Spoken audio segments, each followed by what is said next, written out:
Okay, so this is a step-by-step checklist for opening up a mobile coffee trailer or truck.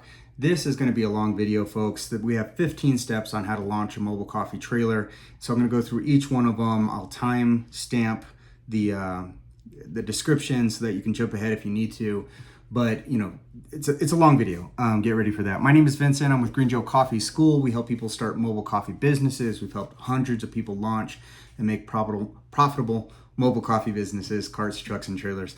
So with no further ado, I just want to jump right in because it's a long video again. So the number one thing is developing a solid business plan. And I remember when I first got into business, the concept of a business plan was very difficult for me. And as I've been kind of chugging along here, I've kind of created my own way of doing a business plan, and I'll share that with you here. But the business plan, most people think that it's for getting loans, which, okay, if you're going to get a loan, you're going to need to do that. But also it's, having a solid plan of business is a great way to get started. So there's four main things that I like to look at when it comes to starting a business. That's the startup cost, that's the monthly expenses, cost of goods, and profit projection. So basically, how much will this thing cost me? What am I going to have to pay per month? How much can I mark up my product, and how much do I expect on making, my first year? Now, the first three of those you can get nice, solid black and white answers for that. That last one, though, profit projection, is by far the toughest one to answer, and especially for first-year entrepreneurs because, who knows? There's so many factors that go into that. But let me start breaking down some of these things first. So you'll hear people say, define your business concept. And in mobile coffee, there's four ways to make money, okay? So there's festivals and events. There's stationary setup like Home Depot, drive-through model, that type of thing. There's routes where you start off at like a daycare and then head over to the elementary and the medical, blah, blah, blah. And then there's, let me go back over those routes. Oh, and catering, where you do things like weddings. So those are the four ways that you make money. And each one, I usually tell my students, I'm like, pick two and try to focus on those. It's really hard to pick all four because each one's going to require slightly different equipment. A festival truck is going to have a big espresso machine, 2 groups, 3 group espresso machine, and very large generators in order to hit their volume needs. Versus like a route coffee trailer truck, they may want to do something that has a smaller generator because they might want to keep it on while they're traveling or that type of thing. So identifying that kind of business concept or what makes you unique is really just looking at like, okay, how do I want to work this? Do I want to work weekends? Do I want to have the weekdays off? Do I want to have the weekends off? And then kind of looking at what kind of business you can set up to meet those goals, because there's a big aspect of this that people don't talk a lot about. And the reason I got into mobile coffee is because you own a little bit more of your time. And I think that's really important. So, for me, I don't want to work evenings. I have a family of 4. I want to be at home with my family. And so I'm going to pick morning events, and I'm going to pick events that are usually on the weekdays so I can have the weekends off with my family. And so for me, things like catering and catering is going to be probably the number one thing. The number two, or the secondary I might pick is a festival. So if it's a big festival and it's large enough to make some good money, then okay, I'll work the weekend for that. But you want to kind of look at how am I going to make my money? When do I want to work? How much money do I want to make? Those type of things to kind of come up with that unique business idea. Then once you have that and you have that identifier of what kind of business you want to run here, then you can really start digging into the equipment, and that's all going to lead to like the startup cost. So the startup cost is going to be everything from the cost of your equipment, the cost of your apparatus, like your cart, your truck, your trailer, anything that needs to initially get launched. From there I look at cost of goods. So I want to know how much a cup of coffee is going to cost me, or a latte or a cold brew. And if you're just creating the job for yourself, you don't have to add labor. But if you're looking on scaling business, then you have to add your labor costs into your cost of goods. From there, it's going to be monthly expenses, things like your POS system, your commissary, all that jazz. And then you can get into profit projection. And that's by far the hardest one to do. So a lot of people ask me if their business idea is going to be profitable.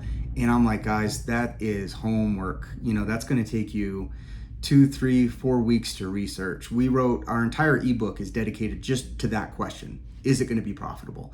And we cover those 4 main things. So business concept is, I think, going to be the first thing that you need to do, and that way you can kind of identify your target audience, like, oh, okay, if I'm doing a route, I'm going to be hitting daycares and medical staff and that type of thing. Or if you're doing festivals, you can look at how many festivals are going to be in the radius that you're doing. That's until you know your target audience, it's going to be difficult for you to identify how much money you're going to make.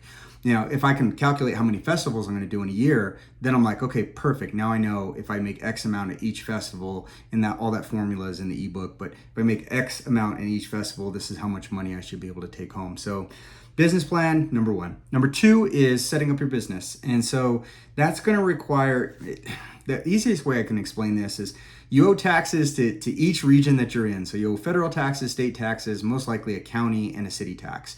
So in any area, any one of those municipalities, you're going to have an identification number that's associated with the taxes that you owe. So in the federals, it's the FEIN, which is your federal employee identification number. At the state level, it'll probably be your LLC number or your CRS number, and then you have your business license down for the city or the county. So you got to start those accounts, which means starting businesses where you show, okay, this is a liability. I now have a tax liability in each one of these municipalities. Then after that, you can start exploring things like the health department and fire department for your specific business. But all businesses are going to have to owe those taxes. Whether or not you're a food truck or a CPA, you need to owe those taxes. So you got to set up the permits for all those. Then you can go in and start digging into what the health department requires and that type of thing. So registering your LLC, obtaining a FEIN number, and getting your local business license. This is all going to give you the stuff that you need to go open up a business account. Now, we do business with Bank of America. When I first started, it was credit union. Wherever you decide to go to, just stick to that one place and stay there, because they look at account history, how long you've had an account for. So opening up your business accounts. This is also where you want to meet with your CPA and kind of talk about, okay, what kind of business do I want to open? A sole prop versus an S corp, these type of things. I give, in our, we have a class called the MCA, which is the Mobile Coffee Accelerator. In this class, I'll give you my 2 cents on what I think you should start, but, I'm not a CPA or, I just small businessman. So I give you kind of what I do, and then you can kind of decide on whether or not it works for you. But yeah, bookkeeping system. This is where I usually have my students get their domain names, and of course all the social media handles, and open up all those accounts. And then, of course, like getting your logo and choosing a font and your branding and all the fun stuff, the trademark search to make sure you're not infringing on someone's trademark. So that's number 2 is registering, setting up your business. Ooh, we're 8 minutes in. All right, we better get going here. All right, so next is the health and fire department. So here's where you want to contact your health department.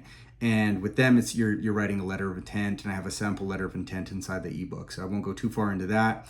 But a lot of times they're going to want you to submit an application, and that application will often want to have like a floor plan, which will include spec sheets, floor plans, plumbing diagrams, those type of things. So you want to open up the doors of communication with your fire department, health department right away, so you can start understanding, what are the red tape that I have to jump through in order to get this. Number 4 is going to be your equipment spec sheet. This is a sheet where you're basically, you just keep it off to the side, Google Sheet or an Excel or something like that, and you want to start creating a detailed list of all your equipment. Keep an eye on the manufacturing details, the model numbers, the dimensions of it, the power requirement, voltage, wattage. You also want to look at if it has specific plumbing requirements, what those inlets and outlets are, and any certifications that it might have. NSF, UL, ETL, ANSI, the plumbing one, so you got to, in this world, you have to, when you're opening up your own coffee truck, most of the time, all your equipment has to be certified as commercial equipment. So you need to start keeping track of those certifications so that you don't have to go back and research that stuff later. All right. Number 5 is finishing materials. So as you're getting deeper into this and you start looking into floor plans, which I highly encourage looking at our mobile coffee accelerator because it has all my floor plans in there. You're going to start seeing things like you'll need to look at what materials your floors, your ceilings, your walls, and your counters are made out of. So if you're building this, then that's going to be huge. If you're not building it, you're working with a builder, they have to supply that stuff to you. So you start coming up with this finishing material list because you'll need to ultimately submit that to your health department. All right, commissary. Number 6 is a commissary agreement. So commissaries are commercial kitchens that food trucks work with in order to empty out their wastewater, obtain new fresh water, and store their dry and their refrigerated goods. So it's something that most people don't know about until they get into the food truck world, and then they realize, oh, everybody has to do this. So starting to get into the commissaries and learning what commissaries are in my region, what commissaries, what's the requirement of a commissary, can I use any commercial kitchen as a commissary? So that's going to be one of the first things, usually like with a new student, or if I'm doing consulting with someone, I put that as one of my first priorities, find your commissary. So put that as number 6. Number 7 is going to be location strategy. So this is zoning laws and regulations. I remember I was working with a student once, and we just got caught by surprise that they were not allowed to set up at their public parks. That's a rare example. Most of the time you are able to, but that one took us by surprise. So now that I know that these things can sneak up on you, it's good to find out what the zoning laws and regulations are. Usually your health department will send you some of those laws, but if not, it's just good to ask, hey, where are the zoning laws for food trucks? Okay, so in this section, I also have research and choose strategic locations to park and serve, but this is really when you want to start doing the homework on your model on where you're going to be setting up, whether or not that's stationary, route, festivals, wherever it is. Let's start finding out exactly where we're going to be setting up so we can start, eyeballing on how much money we're going to make.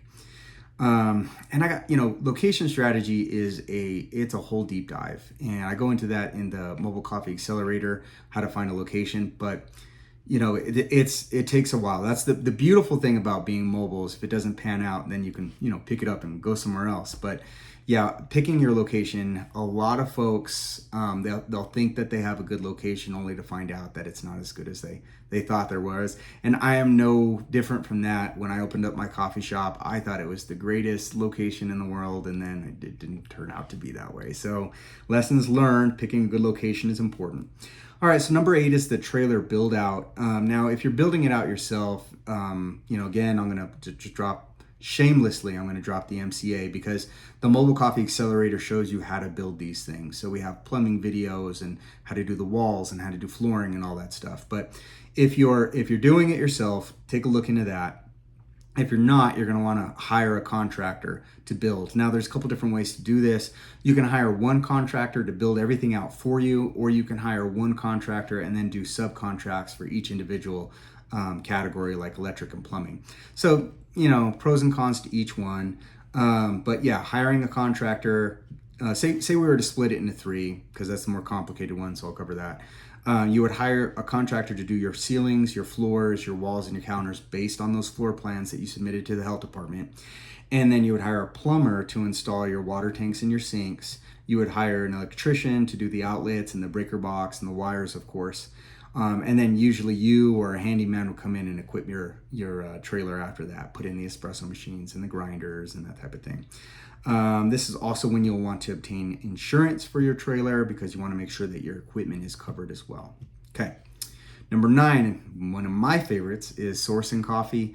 This is where you do things like cuppings and you start finding out where the good coffee is. And so looking for, high quality beans. For me, we also do high quality beans, but we ethically source, and then we contribute to that community in some way. So there's definitely an aspect of coffee in the community. There's a definite community aspect of coffee, and so we encourage looking for that as well.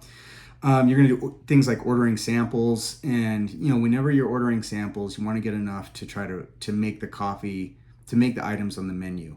So sometimes people just order like a pound, but I can't do my espresso, my drip, and my cold brew off of 1 pound. I usually need to order a couple of pounds. So it's nice when they say, hey, we'll give you a free sample, cool, you send that out. But then after that, I usually need to order about 5 pounds in order to actually go through and do a full cupping to determine if this coffee is going to taste, where this coffee is going to taste best on my menu. So lots of stuff for that in the MCA.